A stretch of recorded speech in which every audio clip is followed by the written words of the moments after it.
This is the true story that inspired the Exorcism of Emily Rose. Her real name was Anneliese Michel, a young German woman whose life spiraled into a nightmare of spiritual torment and physical agony. Was she suffering from a profound mental illness, or was she the battleground for an ancient evil? This happened in the 1970s in a modern world of science and reason. What unfolded in Klingenberg, Germany, is a documented account of human suffering that blurs the line between science and faith. Doctors offered diagnoses and medication, but her family and priests believed they were fighting for her soul. The audio evidence left behind is chilling. Voices and transformations that defy explanation.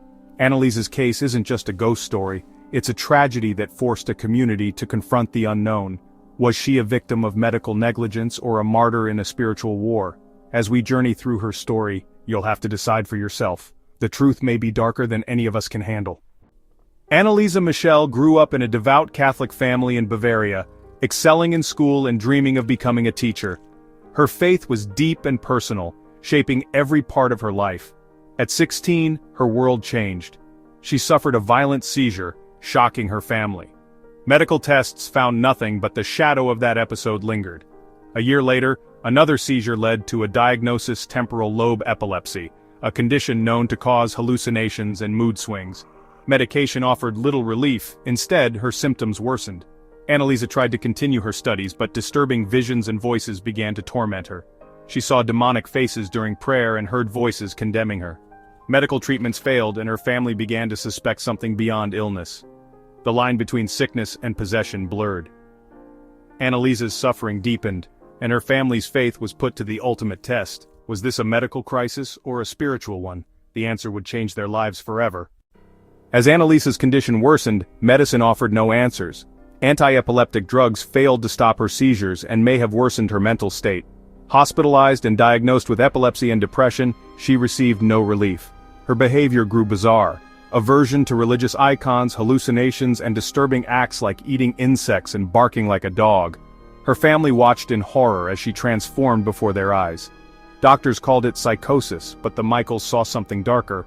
Anneliese recoiled from holy water, refused to enter churches, and claimed sacred objects burned her.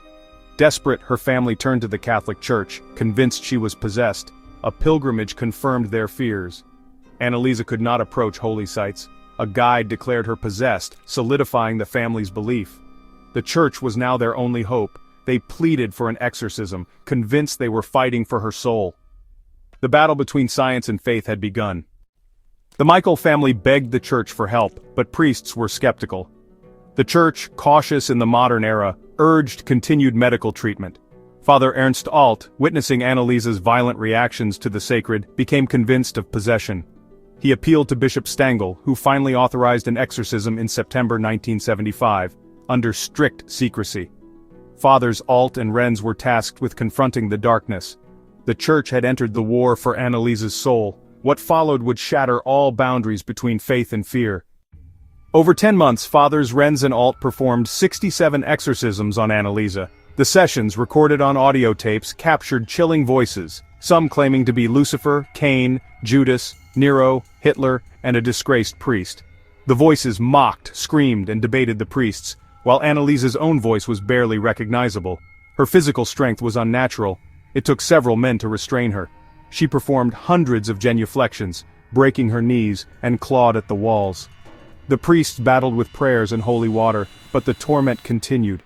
The tapes reveal a soul in agony, trapped between worlds. The demons claimed they could not leave until their presence was revealed to the world. Whether possession or psychosis, the suffering was undeniable.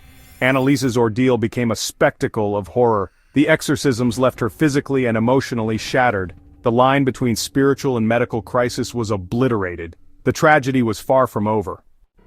The relentless exorcisms took a devastating toll on Anneliese's body. She stopped eating, claiming the demons forbade it. Her family and priests, focused on the spiritual battle, neglected her physical decline. She became skeletal, her body ravaged by malnutrition and self-inflicted injuries.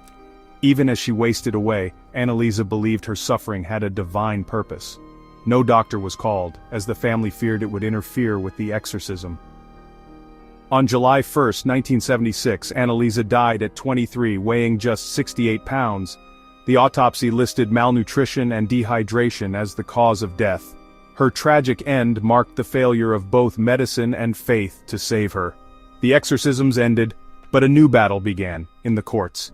Anneliese's death forced the world to confront the consequences of belief and neglect.